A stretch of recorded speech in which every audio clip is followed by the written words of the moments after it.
Et si je vous disais qu'une simple action, réalisée en août, pourrait doubler votre récolte l'année prochaine? Non, ce n'est ni de la magie, ni de la chimie coûteuse. C'est une pratique agronomique ancienne, injustement tombée dans l'oubli. Cette seule et unique action est capable de transformer un sol fatigué et épuisé en une véritable source de fertilité. Aujourd'hui, nous allons vous révéler ce secret. Vous découvrirez ce qu'il faut faire, comment cela fonctionne et pourquoi cette méthode est plus efficace que bien des engrais modernes. Août. La récolte est presque terminée, les parcelles se vident. La tentation est grande pour beaucoup de jardiniers de tout laisser tel quel jusqu'au printemps en se disant que la terre se repose. Mais c'est précisément là que réside la principale erreur. Imaginez que votre sol soit un athlète qui vient de courir un marathon.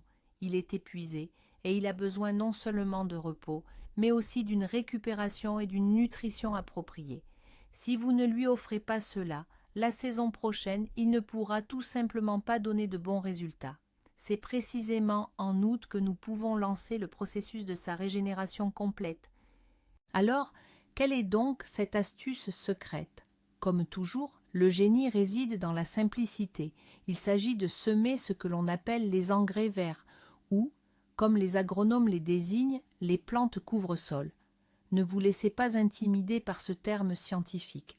Pour faire simple, les engrais verts sont de véritables alliés pour votre jardin. On ne les sème pas pour en récolter des fruits ou des légumes. On les sème pour la terre elle-même. C'est un fertilisant vivant et naturel, une solution que la nature a inventée bien avant nous. Qui sont ces champions? Les acteurs les plus populaires et les plus efficaces de ce front vert sont la moutarde blanche, la facélie, l'avoine, le seigle et la vesse. Ils poussent très rapidement et ne demandent que peu d'entretien. Leur mission, transformer en un rien de temps une parcelle vide en un luxuriant tapis végétal. Imaginez la scène. Fin août. Vos parcelles, après avoir donné toute leur récolte, ne restent pas nues et tristes sous la pluie. Au lieu de cela, elles sont recouvertes d'un tapis végétal dense et vert émeraude, fait de jeunes pousses. C'est beau, n'est-ce pas? Mieux que ça. Et surtout, c'est incroyablement bénéfique, car une terre à nu, c'est comme une plaie ouverte pour le potager. Elle est asséchée par le soleil, compactée par les pluies d'automne, et ces derniers nutriments s'épuisent ou sont emportés par le vent. Et bien sûr, les mauvaises herbes s'y installent avec joie, vous obligeant à une lutte acharnée au printemps. Les engrais verts, eux, agissent à l'exact opposé. Ils recouvrent la terre d'une couverture vivante, la protégeant de toutes ces agressions. Leur mission principale est de développer en peu de temps un maximum de biomasse verte et un système racinaire puissant. Ce sont nos alliés temporaires, ceux qui accomplissent le travail essentiel de régénération pour nos sols fatigués. Mais comment une simple herbe pourrait-elle accomplir de tels prodiges? Pas de magie ici, seulement la pure biologie et la physique. Démystifions ensemble la mécanique de ce processus. L'ensemble du processus se divise en deux parties, ce qui se passe sous terre et ce qui se déroule en surface. Commençons par les racines. Le système racinaire des engrais verts est un véritable labour naturel. Des milliers de radicelles fines, mais étonnamment robustes, pénètrent le sol compacté par l'été. Elles le rendent meuble et poreux, et ce, bien plus en profondeur et avec une délicatesse qu'aucune bêche ou motobineuse ne pourrait égaler. Ces racines créent un réseau complexe de canaux et de pores microscopiques. Grâce à eux, l'air et l'humidité pourront aisément parvenir aux racines de vos futurs légumes au printemps. Le sol se met à respirer. Passons maintenant à ce qui se passe en surface, la masse verte. Lorsque les engrais verts atteignent une certaine taille, nous les fauchons et les laissons simplement sur la planche de culture. C'est alors que commence un festin pour les habitants du sol.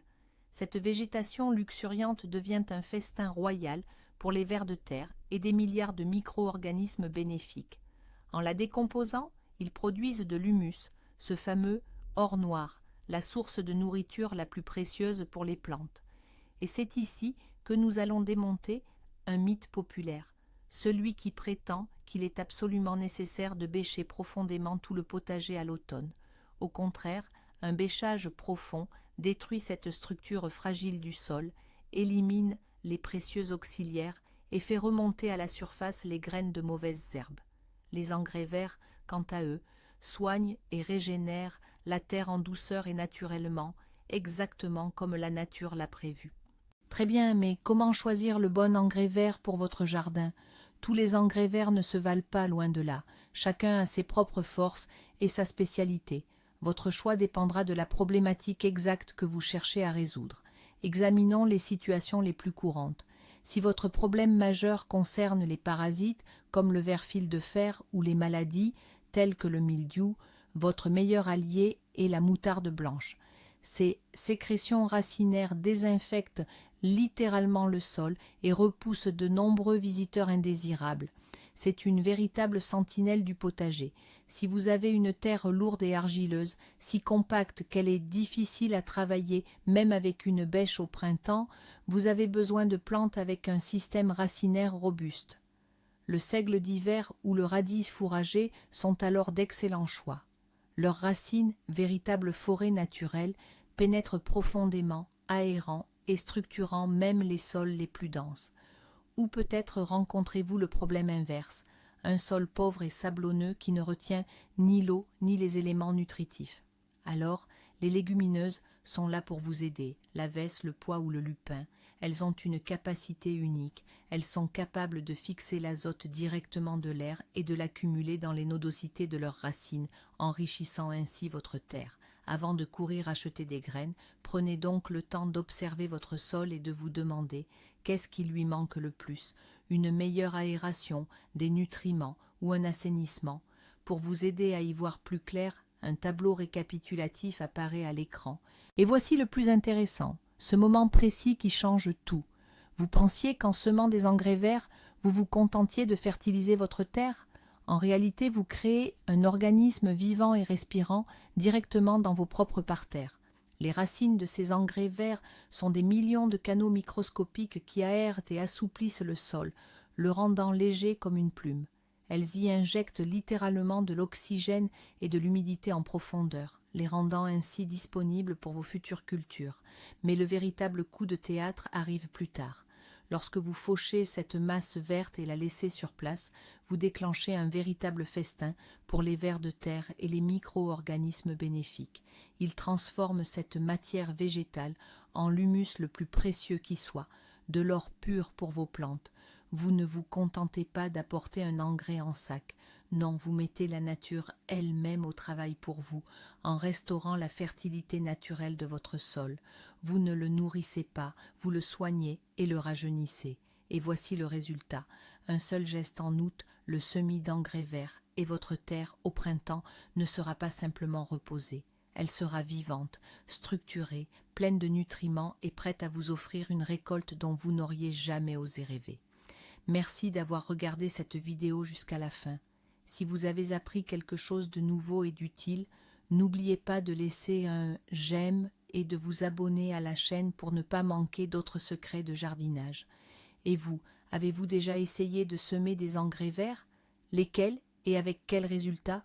Partagez votre expérience dans les commentaires, discutons-en ensemble.